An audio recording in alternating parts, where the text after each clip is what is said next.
This is the Wifed Up Now What podcast. I'm Coriel, and this conversation is all about marriage management advice for millennial wives. Today, we have two very special people in the studio. Now, they are near and dear to me personally, but y'all are going to fall in love with them too. Please welcome to the show, the Foresters. We have Dr. Michael and Lorraine in the building. Good morning. Hey, Good morning. Hello. Oh, but I will say one thing though, Yes. Coriel, is that you forgot one piece of it. What did I forget? The one and only, the incomparable Lorraine Forrest. That part. Look, so and Michael. we're already getting some marriage management advice. We're getting a little bit of wisdom within the first few seconds. I mentioned that y'all are near and dear to me because y'all were is it counselors? Premarital counselors. Yes. Okay, premarital counselors, our officiants for our wedding, our post-marital counselors, all of the things. And so I'm always excited whenever I have the opportunity. Well, let me not lie. I was going to say I'm excited when I have the opportunity to talk to y'all. It's usually not very exciting, but I'm excited when I have the opportunity to talk to y'all publicly. Right. When it ain't just about me and my problems. Right. But we're going to talk a little bit about me and my problems today. Okay. Which is what this podcast is all about, though, because we have been led to believe that getting the husband was the hard part. You know, that's the word on the street. It's like single ladies, you got to do 1, 2, 3, 4, 5, 6 to get a man. But what's on the other side of the marriage? That is what this conversation is all about. It's like you've done it, girl. But now that honeymoon is starting to fizzle away and real life starts, real work starts. So I would love for y'all to start by just telling a little bit about your marriage. So how long have you been married? And then talk a little bit about the work that you all do as a couple.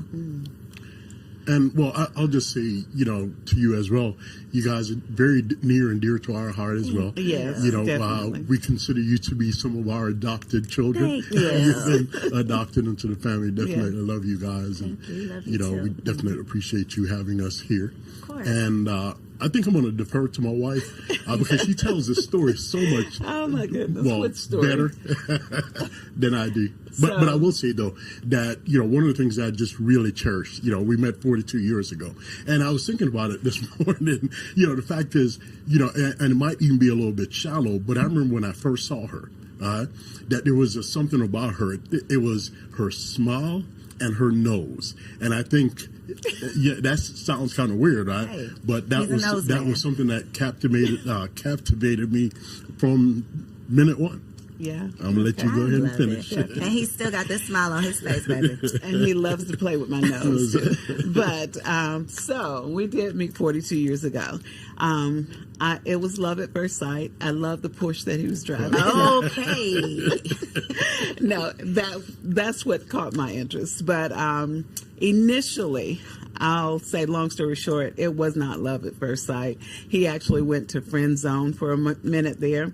And then meeting his family, knowing how he was raised and all of that is what helped me to allow him to be more in my life. Okay. And in my son's life. I had a son who was 1 year old. So long story short, we've been married 38 years. And all of them have been absolutely perfect. I've been the perfect wife. That part.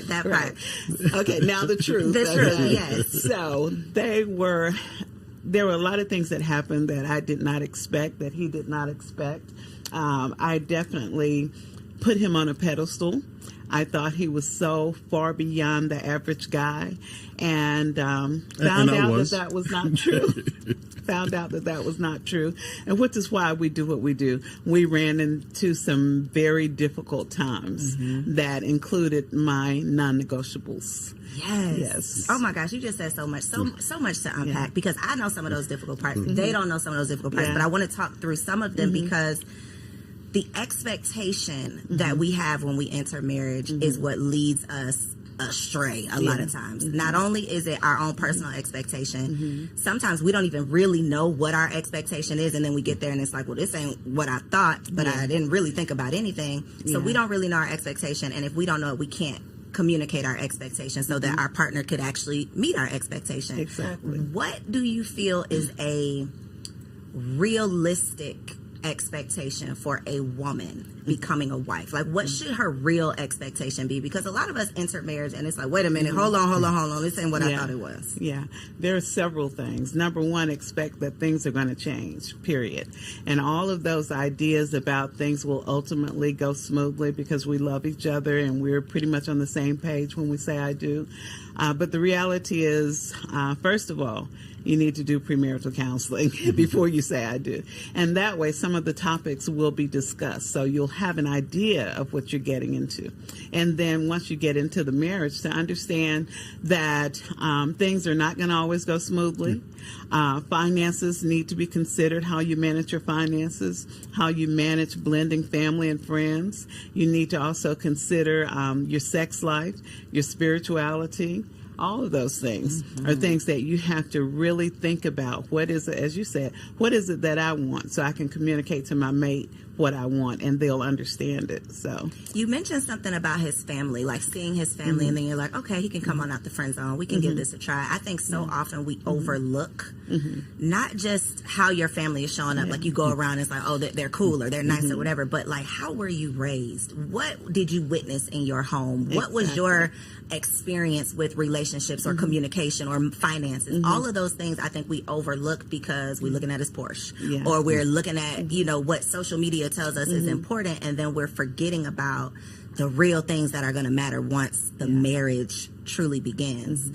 What would you say are some of the most common challenges that y'all are seeing? Because y'all work with people premarital, but on the other side, we be sending, y'all are in our Rolodex, like, look, call them today. We send y'all so many people, and I know somebody sent us to y'all, so I know that's kind of how y'all get around, but what are some of the common things that you're seeing in this modern day marriage? Like, what's really going on? And usually I think one of the main things is the communication dilemma. As with most situations, everything that happens needs to be communicated. So usually learning how to communicate effectively is an issue. And one thing that has come out recently is that family support is one of the number one reasons couples are divorcing today. For lack of family support. Exactly. So that has changed. Usually it's always been communication, sex, and finances. Now lack of family support. And I guess that's because we're so busy doing so many things. We have 3 or 4 different jobs, all these streams of income. So we're not supporting each other.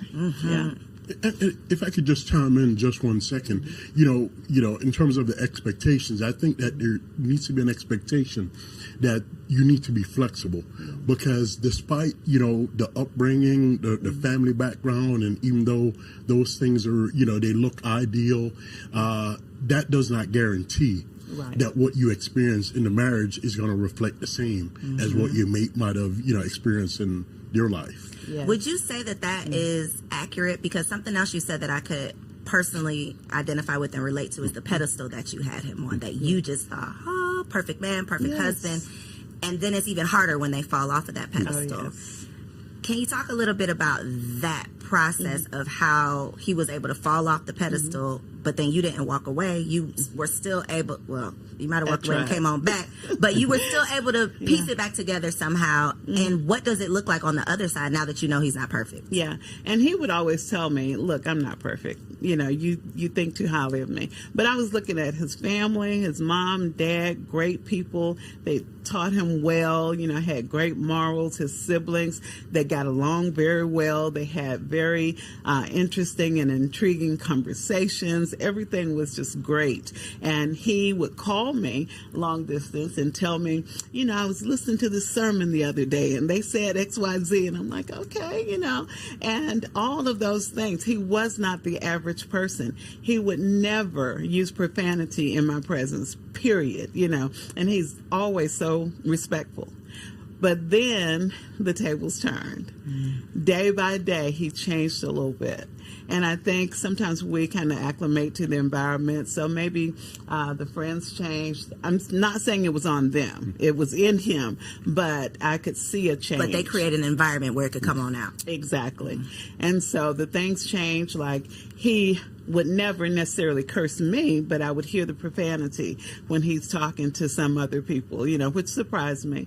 And then I would see different things change. And ultimately, when I found out that he was for the streets, that was it right there. You found out he was for the streets. Mm-hmm. How did you gather him back out of the streets? You don't have to go into all the details, but nobody walks down the aisle thinking they're going to find out that their husband is for the streets, especially not when they had him up on this pedestal. Yeah. But these are the 40-plus year experiences that we have to hopefully not be prepared for, but at least be aware of. Right. And so one of the things that I did not expect this to ever be this person. I thought that he was a man of great integrity. He was always at home. He went to work. He came home. Everything looked real good. But there were times when I might be at church and he might not feel like going. And then he would go do his thing wherever and be back before I got home from church. So when I did find out that he was for the streets, it was one of my non-negotiables. So I'm like, you out, period. This is done. But he said, I'm sorry. I made a mistake. I didn't mean to do it. I love what you. Does all for the streets things mean? Can we let's define for the streets, because for the streets could mean I like to go out, hang out. For the streets could mean I like to drink a little bit more than you do. For the streets could mean I like to socialize. Like, what does this for the streets look like? Well, in our situation, me being for the streets was really more about women. He was a hoe. Yeah. It's taking too long. He was. Okay, go ahead. I just had to get that out. Yeah, but yes, and for me, not alcohol, but drugs was the other portion of it. Yeah. So and it was one of those. Well, yeah. And for me, real drugs, or was it women and weed? Because weed ain't on. No. It was for real me. drugs. It was cocaine. Oh, real drugs. Okay. It's my second non-negotiable. Holes and hard drugs. No, right. Okay, got it. Yeah. And it was one fueling the other. Did one, led to the next. Yeah. So it was just this perpetual cycle. What would you, looking back at that, because women, we're just speculating about what we think men are thinking about, and can you recall what led to, like, what was the first foot outside? It was ego, really, because to be honest, and this is something when I actually, started, down that road, it was something that was just it was a slow walk. It wasn't something that just all of a sudden, it was, the constant back and forth, the folk making snide remarks or these little suggestive comments. Your wife was? No. In terms of the other person. Oh, the other person. Okay, got you. Just the little suggestive comments, and it was years before something actually happened. So it was definitely a slow walk. And one of the things that I can say is, even though my wife, is the incomparable, the one of a kind, she wasn't exactly perfect. But there was nothing at home that I could say, well, this is my reason or this is my excuse for doing whatever. It was never a situation where, because of what she did, caused me to go there. That's the part that gets us, though, because we be at home cooking the dinner thinking everything is cool, and then we see something, or then we get that feeling in our stomach, or then, and then we find out that he is for the streets, and it's like, but wait a minute, I thought everything was good at home. So how is there a way to prepare or prevent, or is it just this is who this person is and this is what we're going to have to go through? I think it has a lot to do with that person and their maturity. Not anything that anybody else can do, but it's where they are, whether they're mature or whether they decide to be a person of integrity. And for me, I had to come to the realization that, especially during that phase of my life, it was, and I'll just kind of go back to the Bible. It says when I was a child, I did as a child. I spake as a child, but when I became a man, I put away childish things. And for me, that was definitely one of those phases where it was me being self-centered, selfish, and, it was that ego thing, So this is a non-negotiable, a deal breaker. It has happened. Both of them. The only two I had. The only two no you had. No drugs, no screwing around. He did both. He did both. What is the next step for you? So the next step for me initially was to get a divorce. So I went, retained an attorney, started making the payments. And then before that, I found out I was pregnant before I completed the payments. So I'm pregnant. Okay. this child needs to understand who their father is. He's not all that terrible. He can do better. So he got back on the track. He's doing everything right. Then I find out again, he's screwing around again. Same person. Yes. Same person. I almost jumped out of this seat. Yes. Okay, go ahead. I'm sorry. So then I started paying the attorney. After a while, stopped the proceedings. He got back on track. Everything was fine. That happened twice. Third time, I said, okay, this is it. And we had some financial problems in there, which caused me to stop paying the attorney. But the third time, we got to court. He signed the divorce papers. I signed the divorce papers. And the attorney was there and shared with the judge what was happening. And the judge said, a sister looked at me and said, I will not grant you a divorce. And I was thinking to myself, where's your boss? Because somebody gonna grant this divorce. Exactly. So, but she ordered us to go to counseling and come back in 6 months. But we actually got back on track and never went back to court. It was years later before they even closed the case out. Because what I discovered was that perhaps God had something different with all of these obstacles that wouldn't allow me to get out of this marriage. So I started saying, God, what do you want? And then God prompted me to change. And I did go to one counselor at our church, and she had the audacity to tell me I had some issues. No, ma'am. No, she did not. I was like, wait a minute. He's all wrong. He's the one doing wrong. Exactly. And she shared with me some of my shortcomings. So that coupled with my conversations with God, I changed my behavior, and then he could see. I think that's what helped him to see that change was possible. So as a woman in this scenario, and I'm sure this is something that comes up with your couples, how do you not internalize it and make this about you when it's obviously, something that he's dealing with? That's part one. But then part two is, how do you take accountability of maybe you're not making this a safe space at home? Maybe you do have an attitude, whatever the counselor told you, like maybe there is some things that you need to work on. How do you not blame yourself, but then also take accountability for your part in the partnership? Yeah. So initially I started to go down that hole, as most people will, what's wrong with me? Why is it that he's out seeking something else? What's wrong with me? And then I soon realized that there was nothing wrong with me. And anything that I thought was wrong, I could fix it, or be happy with it. So I did work on myself. And then I was able to say, you know what? This is his problem. He has the issue, not me.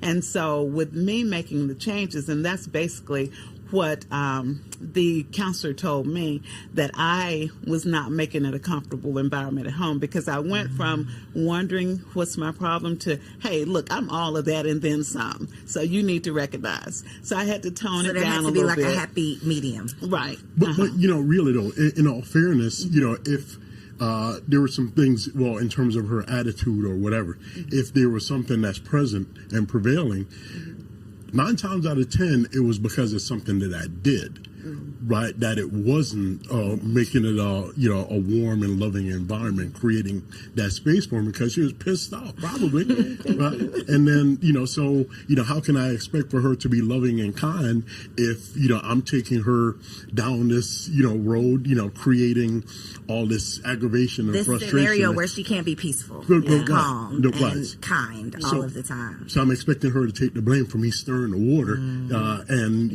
getting things, stirred up. But yet she's supposed to be... Y'all were both playing your parts in it, for sure. Yeah, and it was definitely him. And some people who know me now think, oh, she's a minister. She's always got down on her knees and prayed and everything worked out. Well, when he looked at me, this came to mind. I'm peeling potatoes. It's like on Thanksgiving or Christmas Day or something. And I said something to him, and he looked at me and said, Psh, get out my face, and turned his back and walked away. And all of a sudden, the knife went sailing across the room. It was a slow motion and hit him in the back, stuck him in the back. So that's the kind of thing he provoked. 40 plus years. What? You know what, though? It's so necessary to hear these conversations because people love just saying, well, your grandma stayed married for 60 years. Yeah. But we weren't privy to what was really going on in that marriage. And if we knew what they had to work through over over a course of literally a lifetime, everybody wouldn't be, I think, running so quickly down the aisle and not being prepared to do so. Do you think that you entered the marriage with deal breakers or non-negotiables? You know, I don't really think that I had. Well, I guess maybe I probably would have one, and it would probably be cheating because I know for me, had it been a situation where the shoe was on the other foot, I'd have been out the door. Out the door. Yeah, I thought, even though it was unspoken. Got you. So when couples sit down on well, not on your couch because I know a lot of it is virtual, but when you are in the presence of couples premarital, how do you advise to handle like deal breakers? Do you advise that you should have deal breakers, non-negotiables, or do you encourage people that you can work through whatever life presents you? So, of course, each situation is different. We do ask them sometimes, you know, do you have deal breakers, and let them listen to what they're saying and what their mate is saying. Many of them who have gotten to the point of really wanting to be married, they'll say things like, okay, I don't know if cheating would be my deal breaker, you know, but drugs would definitely be. And violence, which we definitely ask people to step away from the relationship if there's violence or emotional. But you threw that knife now. Doc, you do that. But that was not on purpose. I didn't get it. It was a reaction. Thank you, babe. It wasn't premeditated, or are you sure it wasn't premeditated? It was not. Everything just went together. It all clicked. Yes. But those things, you know, even with that, I said we have no experience with violence because I don't count that as violence. Ma'am. Now, ma'am. When I did it. Okay, gotcha. We don't count. When I did it. Okay. Or the time that I slapped him. So those things, you know. Sometimes a good slapping. No, we do not condone violence. We don't. We do not. No, fellas. Yeah, but you know, sometimes a little yanking. Yeah. Okay, that's interesting because we've had a conversation around deal breakers, and it's usually the wife who has a laundry list of things that they're not going to deal with, and the husband who's like that one thing, like absolutely not. If you step out, I can't get through it. Yeah. In your experience with couples, though, have you had situations where it's been infidelity on the woman's part and they have been able to work through it? Have you witnessed that? We have. He said no. He started shaking his head real quick. Right. We've seen them try, but ultimately it ends in a divorce. Why do you think that is something, you know, well, I believe that it's really biblical, and I associate it, right? Okay. With what I consider the temple experience, right? The inner court, the outer court, and the temple, right? For most men, they consider, especially if their wife or girlfriend or whatever the case is, have allowed another man to enter into that temple, it is a violation that he is very unlikely to be able to overcome, right? Because for most men, when their wives, you know, are unfaithful, not only is it a physical thing if there is intercourse that happens, right?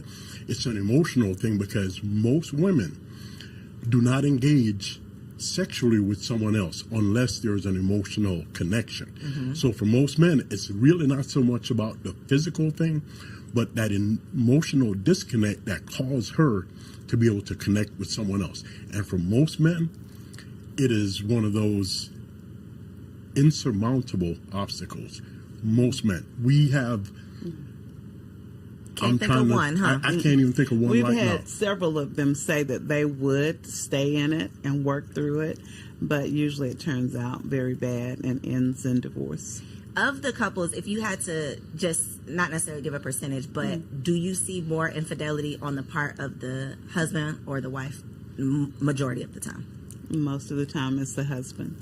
And then we've seen an increase, though, in the wives over the last, I would say, 8 years or so. But definitely the men are still leading. And do you think, or what are some of the, because again, we want to have preventative measures, right? We don't all want to be, I don't want to be slapped in the face and then I got to get myself up and figure it out. Like if there's something that I could do, conversations that I could have, things I could be on the lookout for, ways that I can improve myself to prevent some of these issues, infidelity being one. Are there any things, like, just based on the real people? Because a lot of these podcasts, we just making up stuff, talking about what we would do if I was in this situation, but you haven't been, so what are you talking about? Right. The real people that you've seen, what is the real cause? Like, what is making people step out? And how can we prevent it? I think it's insecurity and immaturity. You know, the insecurity, that stroking and making you feel good, you know, everything can be good at home. But if I have 10 more people telling me I'm great, or even one more telling me I'm great, then that's going to pull me outside a little bit. So I think when we come into the marriage relationship, it's important that we're mature, and that we also, before we get married, that we look at those red flags, that we pay attention to them. You know, I was actually doing a show with a young lady the other day, and she talked about being at, what is it, where you go ride the go-karts, and she was rammed by her fiance, and you know, all of this was online, but she said it was a red flag for her, but she just said, oh, because why would you do that? Right. But something in her told her that this was his temperament, you know? And so those red flags, even if you're not sure, just be still. Don't jump into it, you know? So, but what about if they come on the other side of the marriage? Then you're going to get some help. And if help does not help, then you need to get out. With our situation, I did see progress. I made changes, he made changes, and daily or monthly I could see the changes. So that's what helped me to stand. Plus, I wasn't having any luck with the divorce thing. But that's what we advise people. If you see progress, then make sure you can then, you know, look forward and have hope. But if you don't see any change, you're going to have to make the change. Yeah. And if I could say this, you know, I think, you know, we get caught up in this notion, you know, we're in love and, you know, we look forward to this life happily ever after. And, you know, it's just this all fluff and glamour and glitz, right? When the reality, that is not the reality, right? And I think people really do need to realize that they need to going into marriage.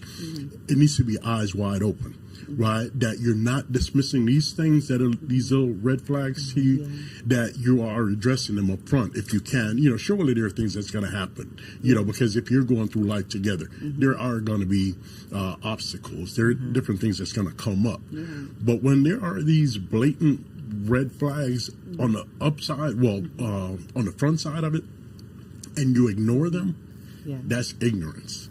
Right. So, you know, we definitely encourage people to go into it eyes wide open in a loving way. Right. And, you know, share your concerns or whatever. If your partner is willing to make changes or whatever, take note of that. If they're not willing to make changes, take note of that too. Exactly. Because and I remember this and I'm going to link below when y'all were on Girl Stop Playing, because I remember a part of the conversation was how a lot of times one partner is dragging the other one in, and it's like, well, if they weren't interested in premarital counseling, 9 times out of 10 on the other side of the marriage, they're not going to be willing to sit in and work on and talk through, you know, what it takes. And there's so much that you're going to have to work through and talk about, especially when we start talking about having kids. You know, throwing that into the equation. Marriage is just not all fun and games. I mean, it is not. No. And this is coming from someone who used to heavily promote, girl, I know you want to get married. Let's get this. Let's get together. Let's become wives. Now that I'm a wife, I'm like, sis, it might not be for you, because it's motherhood and marriage. If you are not all in and committed, it's a shit show. Like, it is hard out here.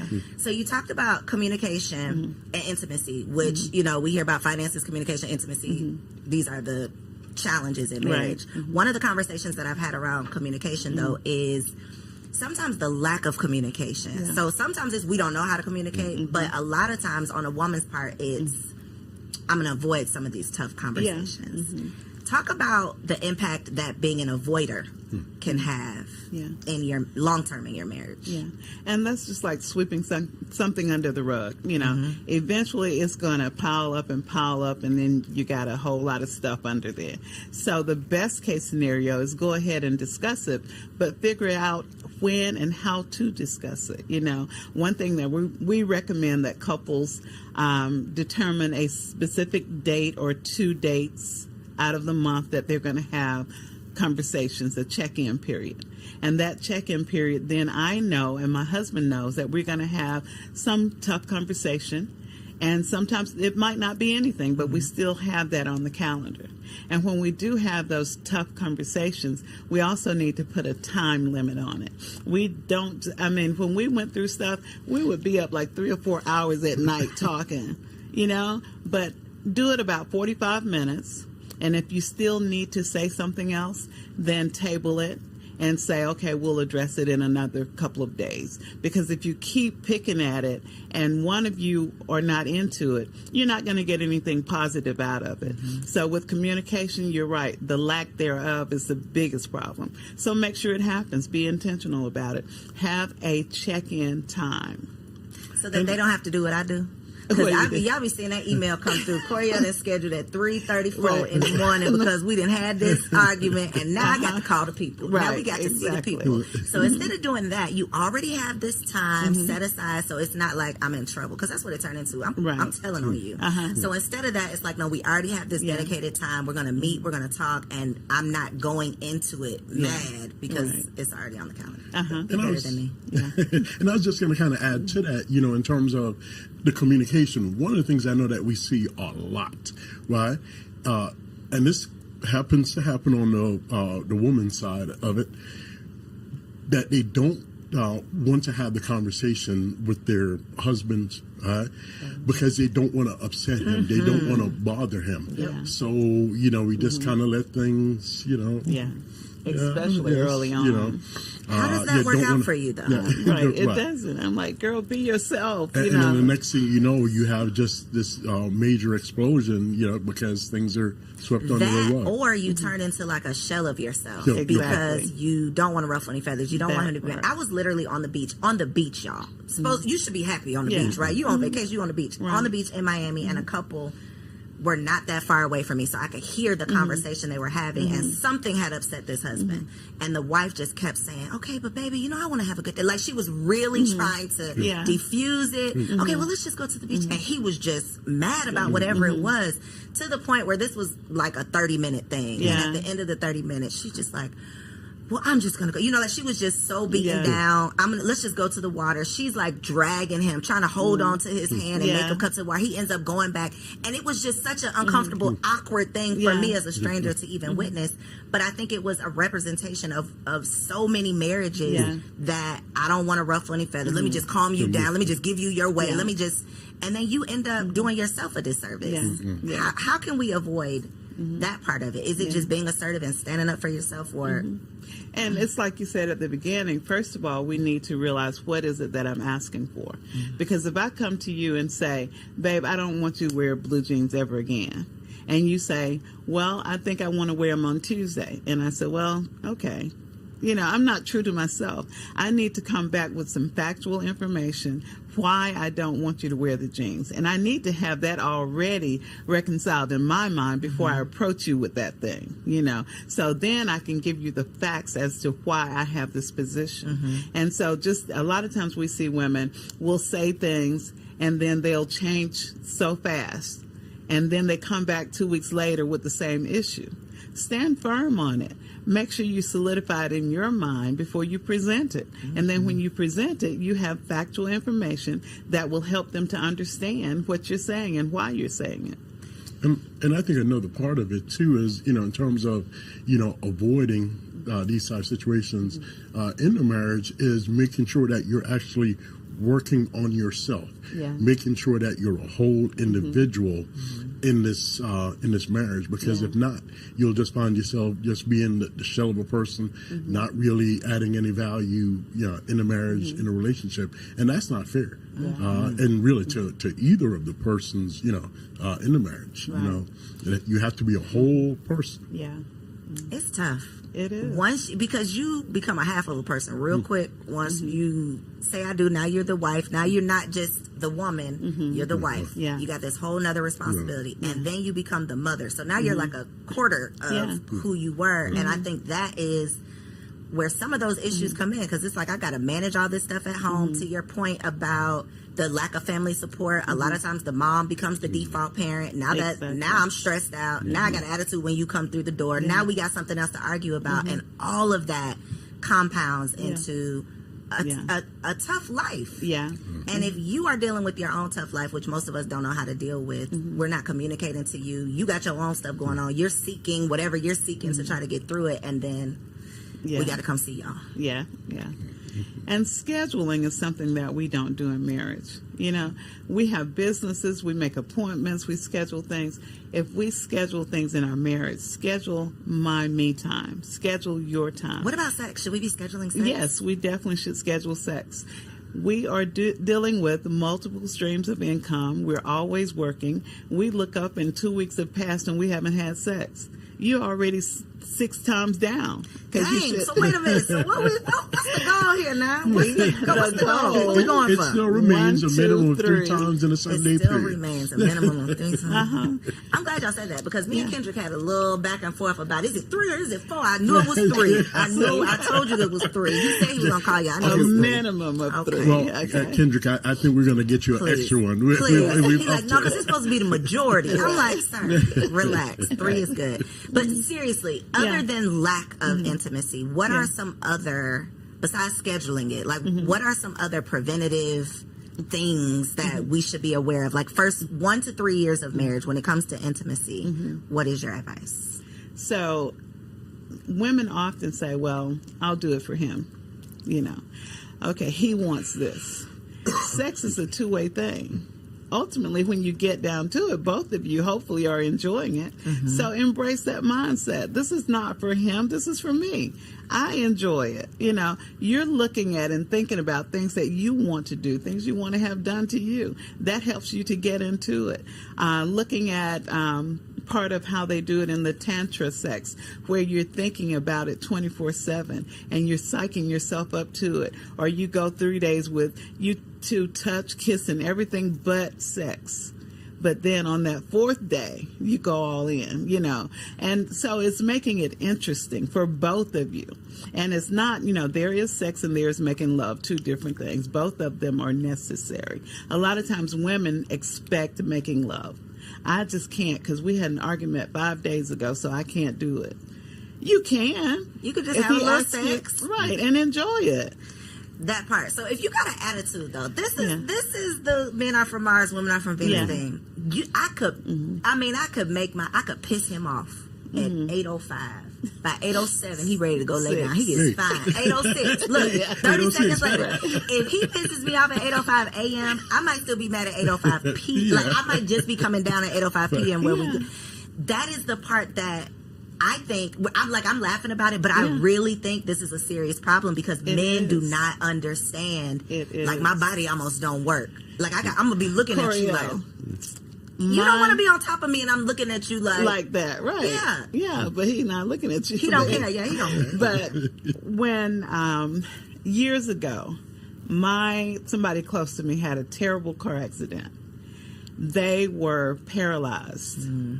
I get the call, and I'm like, oh my God, I'm just pretty much in shock. And I tell him, he just starts groping and I'm like, really? And what was your reason for that? He said it always made him feel better, so he thought sex would make me feel better in the moment.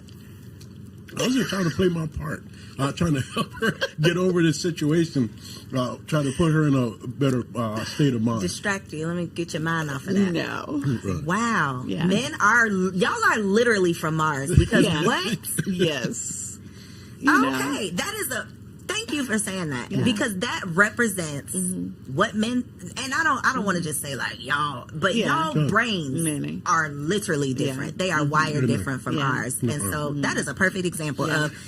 They just can't read the room sometimes. Right. But that was, I believe, at that time and at my stage of maturity, that was a legitimate thing for me, in terms of my thinking that this is how can I help my wife in this moment? And that's what I deflected to. I really appreciate you saying that right now, because for most women, we're like, no, hell no, you are crazy. But he was serious. He was serious. Yeah. Okay. I was very offended. Yeah, I would have been offended too, but that makes it make sense. Yeah. That y'all literally, it's a totally different thing for y'all versus how it is for us. Okay. So put it on the calendar. Yes. Make it do what it do. Okay. All right. The last segment. Well, and let me say a little bit about that too. I'm not saying to women, just he might have totally disrespected you, and you're supposed to go pull your clothes off and be ready for it. I'm saying he should come back and at least apologize, and you should be able to say, well, we can pick this up 2 days from now. We'll talk about this thing. Let's go ahead you just made me and think reunite. Of yeah. Withholding sex. Talk about that. What comes to mind when I say withholding sex? Because that's a whole thing of like a barter, like a bargaining chip in marriage. Well, let me just start here, and I'm gonna go to the Bible on this one. The Bible says, "Do not withhold from one another, except by mutual consent, and for a predetermined amount of time, so that you don't fall into temptation, because your body no longer only belongs to you, it belongs to your mate." And I'm going to let you go ahead and take it from there. Yes. And that is true. And I have learned that withholding sex is not a good thing, because it really doesn't accomplish anything, but it serves to push the two of you further apart, And the reality is, if he's looking for sex, which most men are not looking to make love, or not always, then he can go and take things in his own hands. He can also go, and that chick who's been looking at him at work, he can go get it anyway, So why not go ahead and do it? It's healthy. Just like if you go walking together, you go running together, having sex helps you in terms of building up your heart rate. It helps you emotionally. It gives you a state of peace, So go ahead and do it. If you want to withhold something, don't fix dinner. Do something else, but don't make yourself do without enjoying sex. And, if I could say this, in terms of men being wired different, I think you did say that word, wired different. And it just, came to my mind the fact that for most men we're probably two-way switches, women are three-way switches, and I'll put it like this, because for most men it oftentimes it's just a look or something or a touch that gets us to that point, whereas with women it's three ways. I feel that it's the mind, the heart, and the vagina. If those poles aren't connected, it's not going to happen. So, and I think, we don't want to minimize that part in terms of, saying that, and as we were saying that we shouldn't deprive one another, right? But it does require a little bit more for women. And I think we have to acknowledge that, in terms of for men, that it's not just that on and off switch. And I think those are part of the conversations that have to be had, because as your body changes, as your responsibilities change, as your schedule change, if y'all are not on the same page and committed to the commitment, then I think that could definitely cause some struggles as well. Okay, so we do a segment called Wifey for Lifey. So I want y'all to look in this camera right here, each of you, and just give one piece of advice for a wife in her first year of marriage. Her goal is to be wifey for lifey. She's trying to be 40 plus years in, hopefully more than that. One piece of advice for her to be wifey for lifey right here in this camera. I would say to love yourself. Always make sure you look good, make sure you feel good. People are attracted to confidence, so love yourself. And for me, I would say, remember the covenant. The covenant is really that it's two people entering into an agreement that they're going to achieve a goal, mutual goal together. I love it. Okay, so for the people who need to call y'all, because there's a couple of y'all need to call this camera again and tell them where they can find you online. I know y'all got some events going on, so how can they stay connected with everything y'all got? So definitely you can find us on Instagram. It's ARM, ARM _ Michael and Lorraine. And that's Lorraine with LA because there's nothing low about me. I know that. So Mama knew. Once again, it's ARM _ Michael and Lorraine on Instagram. And then our phone number is 470-403-1584. All right, and we'll make sure that we put all of that in the show notes down below. Thank y'all so much for being here. I know that y'all probably on the floor, your edges sliding back right now. I know. Make sure you share this episode with a friend, though, because these are the necessary conversations that we need to have on the front side so that we don't have to go sitting with them on the back side, okay? Once you start backsliding in your marriage. All right, next segment, our girl TK is here for Wifey Keeps It Spicy. Stick around, and I'll catch you on the next episode. Peace. Hello, ladies. Welcome back to another Wifey Keep It Spicy with your girl, Takesha. I am super excited for this week's little chit chat because, one, I feel like I was a little strong-armed into this conversation. I'm going to be honest, y'all. I be trying my best to drop the jewels, the gems when it comes to being a freak, being nasty, doing all the things, enjoying intimacy with your husband, because why do all that in your single life and then give your man side lazy booty, right? No, we gonna turn up when we get the ring. That's what we really supposed to do. But I felt like I was going to be operating in disobedience if I continued down that path. So here, y'all, real quick, just to let y'all know, if this is your first time watching, we drop all the tea, all the gems, all the jewels when it comes to keeping it spicy as a wife. But this week, and it might be a series. I don't know. Y'all let me know if y'all want to flip this into a series. We're going to shift, right? Because I feel like there's a plethora of things in between the reasons why a woman cannot be as freaky for her man or show up at nighttime when those lights dim. I feel like there's a plethora of reasons why she can't do that. So before I give y'all the gems on buying stripper shoes and getting this toy and putting this pole in your room, we got to talk about something that I feel like is incredibly important and crucial. Now, it might not be for everyone, but it's for someone. Do you know that it is possible to love and enjoy a man, your husband, and not respect him? Do you know that it's possible to love your husband and not respect him? That's the question I ask, sis.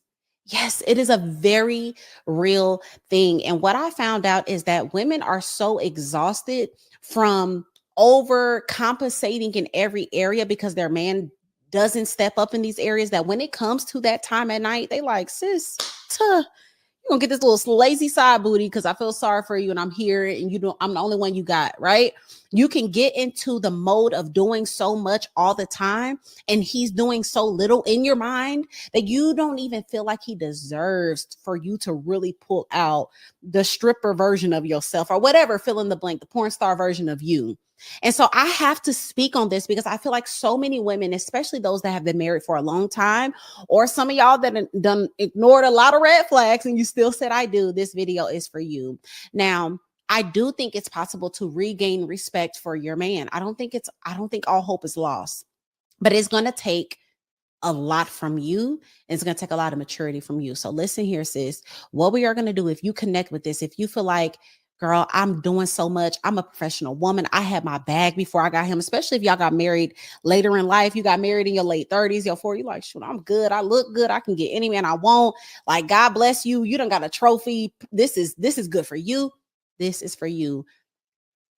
Just like your man has to learn leadership and masculinity in a lot of ways, sis, you have to learn submission and femininity too. Because you have been leading your life for so long and you've been making all the decisions, you've been the boss in your company, you've been the leader in your friends group, you've been the smartest. It takes intentionality and aggression to learn the opposite, to learn to fall back, to learn to follow, to be submissive and compassionate and kind. And so what I want you to do is I want you to have a real conversation with your husband. Now, don't go and tell him that you don't respect him, but I need you to have a conversation with him and let him know that you are transitioning into a new woman, that you want to be all that God has called you to be when it comes to being a wife, which is compassionate and kind and patient, which is a nurturer, which is a submissive wife. And as you're telling him this is what I did with my husband. I said, hey, things going to be different. Because he wasn't used to it. He was used to me leading in a lot of ways. He was used to me giving him neck. So I had to warn him. I didn't want to just switch up. I'm like, hey, let me let you know I'm transitioning. I'm shifting into this woman. And as I do this, I'm doing this because I trust you. And I know that you are created to be a phenomenal leader. But I must admit, I have been in the way. I have strong-armed my way in a lot of decisions. I've pushed you to the passenger seat. I want you to get back in the driver's seat, Daddy. I want you to make the decisions again. I want to support you. I want you to know that I trust your leadership, right? And having these conversations with our husband, not only to ask them for grace as we are transitioning, but letting them know, hey, it's yours. I don't want it anymore. And I promise you, as you see your husband step up more, as you see him making more decisions, as you see him saying, setback, I got this, baby, you're going to want to throw it back at the end of the night. You're going to want to do it well. You're going to want to do it just like how he likes it, okay? And so a lot of us have to admit, we've built a man that takes the back seat a lot because I got it. I'm good. I'll take it out. I'll do that. No, baby, all 2024, we are going to sit in that passenger seat. What they call them, passenger princess, whatever. We're going to set our cute little tails over there, and not saying we don't have ideas or thoughts, but we're going to let our man take the lead so that we can gain that respect back for them so that when it comes to being spicy, oh, that's going to be light work. So y'all let me know how y'all feel about this. Let me know, are you going to have that conversation with your man? Are you going to let him know, hey, I'm ready to transition. I'm tired of wearing pants. Give me my skirt back. If you're going to do that, let me know in the comments down below and share this with a girlfriend because it's going to help somebody. Okay, until next time.